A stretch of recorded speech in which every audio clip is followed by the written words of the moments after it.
السلام علیکم۔ وہ کون لوگ ہیں پاکستان کی ترقی کی راہ میں رکاوٹ بنتے ہیں؟ ذرا ہم شروع سے موازنہ کرتے ہیں۔ واحد لیڈر تھے ایوب خان، جنہوں نے پاکستان میں نہری نظام کو عام کیا، جنہوں نے پاکستان میں پاور ہاؤس لگائے، ڈیم بنائے۔ ان کے بعد بھٹو صاحب آئے، انہوں نے بھی ملک کو ایٹمی طاقت بنایا، انہوں نے کالا باغ ڈیم کو جاری رکھا، لیکن وہ چاہتے تھے کہ میں اپنے ملک میں ورلڈ بینک کو پاکستان میں لے کے آؤں۔ وہ چاہتے تھے، ان کا یہی اقدام تھا، اور ان کو قتل کروا دیا گیا، ان کو تختہ دار پہ لٹکا دیا گیا۔ کیوں کہ وہ ملک کا سوچ رہے تھے۔ ان کے لیے بھی ملک کی خدمت کرنا اسی طرح تھا جسی طرح آج عمران خان کے لیے ہے، لیکن ان کو بھی تختہ دار پہ لٹکا دیا گیا جھوٹے کیس میں۔ پھر بے نظیر صاحبہ آئیں، ان کو بھی انہوں نے مروا دیا۔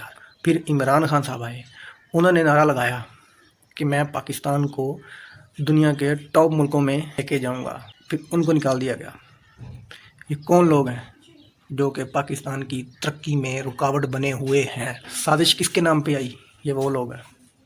بھٹو صاحب کو کس نے تختہ دار پہ لٹکایا؟ یہ وہ لوگ ہیں۔ چوروں کو NRO کس نے دیا؟ یہ وہ لوگ ہیں۔ عمران خان کے خلاف جس نے سازش پاکستان میں کامیاب کروائی، یہ وہ لوگ ہیں۔ امریکہ کے آگے لیٹ جانے والے، یہ وہ لوگ ہیں۔ ملک دشمن، پاکستان کی آزاد خواجہ پالیسی کے خلاف، یہ وہ لوگ ہیں۔ ملک کو ترقی سے روکنے والے، یہ وہ لوگ ہیں۔ یہ کیوں روکتے ہیں؟ کسی بھی وزیر اعظم کو، بھٹو صاحب کو لگا لو، عمران خان کو لگا لو، یہ لوگ پاکستان کی ترقی کی راہ میں رکاوٹ کیوں ہے؟ جیسے بھٹو صاحب کو مروا دیا، انہوں نے کہا تھا میں ورلڈ بینک پاکستان میں لے کے آؤں گا، میں ایک مزدور کی تنخواہ 1 تولہ سونا کے برابر کروں گا، بھٹو صاحب نے کہا تھا۔ عمران خان نے بھی ملک کی ترقی کا سوچا اور اس کو ہٹا دیا گیا ہے۔ یہ کون لوگ ہیں؟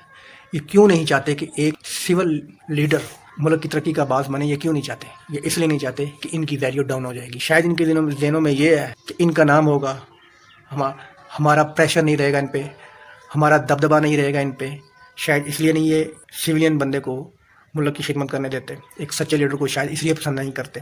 دوستوں، ویڈیو اچھی لگی تو لائک کرنا، چینل کو سبسکرائب کرنا۔ اللہ حافظ۔